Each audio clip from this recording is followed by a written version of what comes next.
കഴിഞ്ഞ ദിവസങ്ങളിലൊക്കെ ആവേശത്തോടെ കേട്ട വാർത്തയാണ് ജന്തർ മന്ദിറിൽ അല്ലെ, ആയിരക്കണക്കിന് കുട്ടികൾ ചെറുപ്പക്കാരിൽ നിന്ന് ഒരു കേന്ദ്രമന്ത്രിയെ രാജിവെപ്പിച്ചു. എന്തിനാണ്?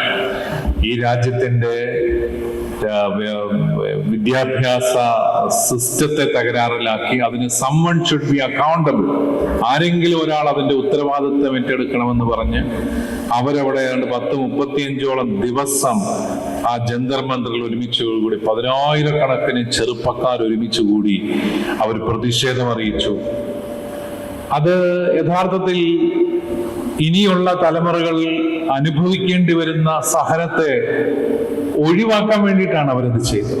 നിങ്ങൾ ആരെങ്കിലും ജന്തർ മന്ദിറിൽ പോയോ എന്ന് എനിക്ക് സംശയമുണ്ട്. പാലായിൽ നിന്ന് ആരെങ്കിലും പോയോ ആവും. ഏതായാലും ഒത്തിരി മിടുമിടുക്കികളായ പെൺപിള്ളേരെ ഞാൻ അവിടെ കണ്ടു കേട്ടോ. എനിക്ക് വലിയ സന്തോഷം തോന്നി. ഒരു പോലീസ് വണ്ടിയൊക്കെ ഒറ്റയ്ക്ക് നിന്ന് തള്ളി നിർത്തുന്ന ഒരു പെങ്കൊച്ചിനെയൊക്കെ കണ്ടു. നിങ്ങളുടെ ഇരിപ്പൊക്കെ കണ്ട് നിങ്ങളതൊന്നും കണ്ടുപോലില്ലെന്ന് തോന്നുന്നു. കണ്ടായിരുന്നോ അത്? ഒരു പിടിയില്ല.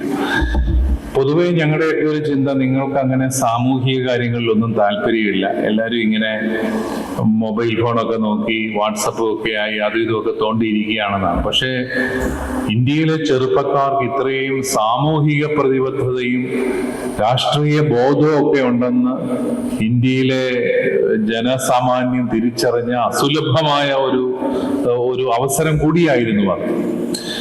അപ്പോ അവരത് ചെയ്തത്, അവർ കുറച്ച് സഹനങ്ങൾ ഏറ്റെടുക്കുകയാണ്. അതിനകത്ത് കുറെ പിള്ളേരെല്ലാം ഇപ്പോഴും ആശുപത്രിയിലാണ്. അവരുടെയൊക്കെ തല തല്ലി പൊള്ളിക്കുകയൊക്കെ ചെയ്തു ഈ പോലീസുകാരെ ചെന്ന്. വളരെ അതിക്രൂരമായിട്ട് അവരെയൊക്കെ വേദനിപ്പിച്ചു.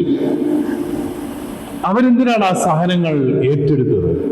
അത് അവര് ഇനിയുള്ള കാലത്ത് ഇന്ത്യയിലെ ചെറുപ്പക്കാര് ഈ സഹനങ്ങളിലൂടെ കടന്നു പോകരുത്, പേപ്പർ ലീക്സ് എന്ന് പറഞ്ഞ് ഓമന പേരിട്ട് വിളിക്കുന്ന ആ സംഭവം ഇവിടെ ഉണ്ടാകരുത് എന്നുള്ള ആഗ്രഹത്തോടു കൂടിയാണ്. യഥാർത്ഥത്തിൽ ചില സഹനങ്ങൾ ഒഴിവാക്കേണ്ടതാണ്, വാസ്തവമാണത്.